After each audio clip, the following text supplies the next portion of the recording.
Bonyokin aku dong. Mau Anda kalau digebukin orang besok, terus orang tuh membuat dalil yang sama seperti Anda sampaikan? Gue juga berharap begitu, anjing. Kadrun itu pecundang semua, pengecut semua.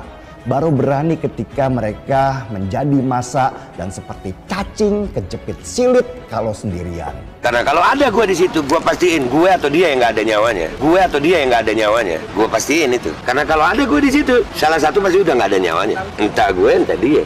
Serius. Ini puncak kebiadaban nih saya lihat. Perbuatan nggak manusiawi lah sudah.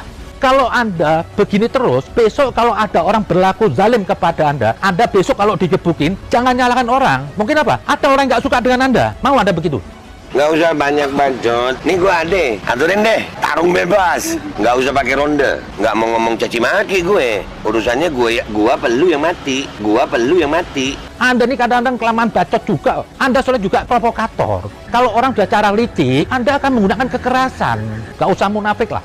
Anda ini semua pecundang saya pikir. Jadi jangan Anda buat statement yang seenaknya aja. Mau cari pembelaan diri, membenarkan kebrutalan. Itu salah kaprah. Dalangnya ini masih terus saja berkibar-kibar, nyerocos terus. Ini jelas-jelas mengganggu. Tangkap saja, polisi jangan ragu-ragu.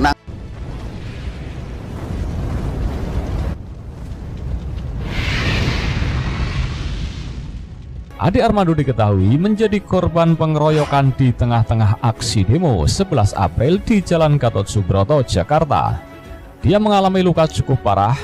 Pelaku penyerangan akan ditangkap jika tak menyerahkan diri ke polisi.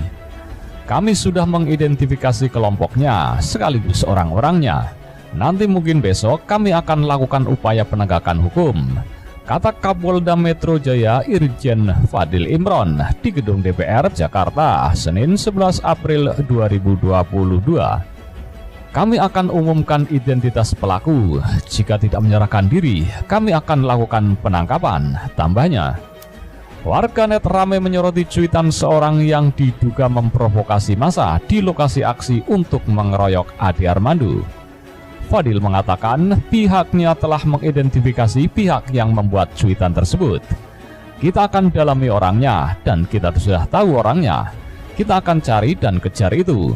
Karena dia yang salah satu memprovokasi untuk melakukan penyerangan terhadap saudara Ade Armando, ungkapnya. Sementara itu, Direktur Pencegahan Badan Nasional Penanggulangan Terorisme atau BNPT, Brigadir Jenderal Ahmad Nur Wahid menilai pelaku pengeroyokan terhadap Ade Armando di tengah aksi demonstrasi mahasiswa pada 11 April 2022 terpapar paham takfiri.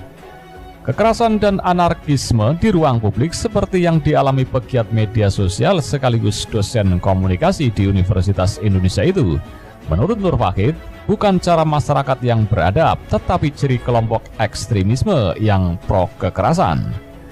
Kekerasan dalam bentuk dan atas nama apapun bukan cerminan sikap dan warisan leluhur bangsa, serta nyata bertentangan dengan nilai-nilai agama, kata dia melalui keterangan tertulis pada Selasa 12 April 2022. Dalam video yang menampilkan kekerasan terhadap Ade Armando, Nur Wahid berujar, sejumlah pengeroyok dengan lantang mengucapkan kalimat tauhid, bahkan sebagian yang lain sambil bersolak halal darah Ade Armando untuk dibunuh. Ini menjadi pelajaran bagi kita bersama. Terkadang seseorang mudah mendalilkan kekerasan dan halal darah seseorang untuk kepentingan tertentu, ucap Ahmad. Ahmad Nur Wahid mengatakan cara berpikir seperti itu memiliki kemiripan dengan pola pikir kelompok radikal terorisme. Mereka dikatakannya selalu melegitimasi segala tindakan kekerasan yang dilakukan dengan mempolitisasi dan memanipulasi dalil agama. Dalam narasi yang mereka umbar, Nur Wahid menduga para pelaku kekerasan terhadap Ade Armando terpapar virus takfiri yang mudah mengkafirkan yang berbeda dan menghalalkan darah yang dianggap kafir.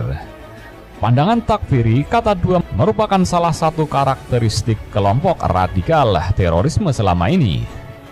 Kita sudah banyak belajar dari pengalaman kelompok terorisme yang selalu membajak ajaran agama untuk tindakan kekerasan.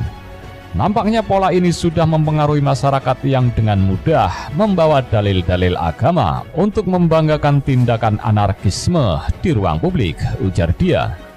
Nur Wahid pun mengutuk keras aksi kekerasan yang dilakukan sekelompok orang itu terhadap Ade Armando. Apalagi di tengah Ramadan, umat Islam tidak hanya harus menahan makan dan minum, melainkan juga mencegah dari segala tindak keburukan, termasuk kekerasan. Ramadan ini mestinya harus dijadikan bulan untuk melakukan muhasabah dan pengendalian diri, bukan malah memuaskan diri dengan hawa nafsu dan tindakan kekerasan, ujar pejabat BNPT itu. Kita melihat ini ada kepedulian dan ini sangat sakral. Justru kami menegakkan keadilan, kami meminta keadilan. Itu manusia tidak tahu diri, bukan masalah dia dokter yang tidak tahu diri, tidak paham dengan ilmu politik. Dia tahu banyak orang gak suka sama dia. Mereka itu pecundang, hanya berani ketika banyak orang. Coba sendirian, mereka kucup kayak kucing oren basah kehujanan. Pengeroyokan yang dialami dosen Universitas Indonesia, Ade Armando, dinilai menjadi bukti adanya kelompok radikal yang menyusup dalam demo 11 April lalu. Apa yang menimpa saudaraku Ade Armando ini adalah bukti radikalisme yang menyusup ke dalam berbagai gerakan politik di Indonesia itu terjadi. Ngeri memang radikalisme ini. Gua aja takut terdekat dia nih. Tapi dengan kadrun di negeri ini sulit memetakan siapa mereka karena mereka berbaur di masyarakat dan berpenampilan agamis di tengah masyarakat yang religius. Saya meminta bikin aksi demo berjilid-jilid itu sukses. Kalau memang mau negara ini aman, tangkap semua yang terduga terlapor penista agama, jadi aman. Kalau nggak ditangkap, kejadian seperti ini. Radikalisme berbalut agama memang mengerikan. Mereka menyusup ke sendi-sendi pendidikan, pemerintahan, termasuk TNI dan Polri lewat pengajian-pengajian. Diduga ke-6 orang ini terpapar paham takfiri. Apakah itu kemudian sudah berhasil diidentifikasi oleh penyidik Polda Metro Jaya, Pak Zulpan? Kami saat ini baru mengidentifikasi adalah terkait dengan pelaku, yaitu orang-orangnya yang kita cocokkan juga dengan keberadaan di TKP pada saat terjadinya pemukulan dan pengeroyokan, dan ini identik dengan mereka sehingga kita bisa memastikan 6 orang ini sebagai pelaku. Dan kita lihat seorang dosen, teman baik saya, menjadi korban pemukulan bukan oleh mahasiswa tetapi oleh simpatisan FPI dan HTI. Ini fotonya untuk teman-teman bisa lihat ya. Pertama atas nama Abdul Manap. Kemudian yang kedua Abdul Latif.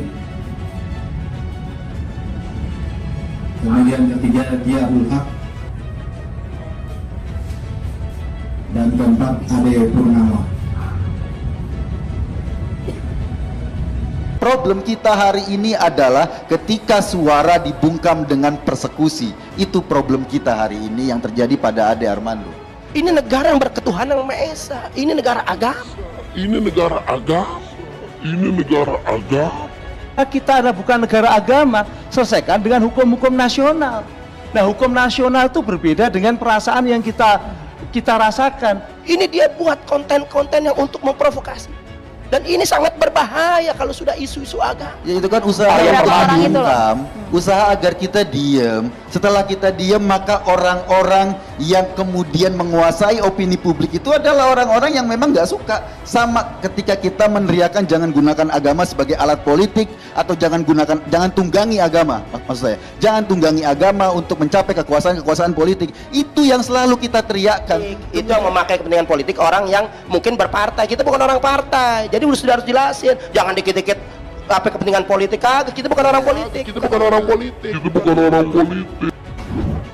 Kalau saya maju 2024 jadi cawapres, dukung atau tidak? Dukung atau tidak? Siap para ulama? Takbir.